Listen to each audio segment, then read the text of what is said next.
Daw po si mutual funds, ito po tayo, pag once na naging investor po tayo, iniipon po yung lahat ng perang ini-invest po ng mga member ni IMG, nilalagay po sa fund house at minamanage po ng isang fund manager.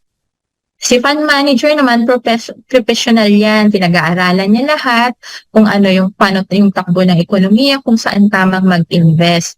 Ito yung mga top corporation na pinag-i-investan po ni mutual funds. Gaya ng sinabi ko nga kanina, yung mga pinagkakagastusan natin monthly or everyday is pwede tayong maging part owner para kahit nagbabayad tayo is nakangiti tayo.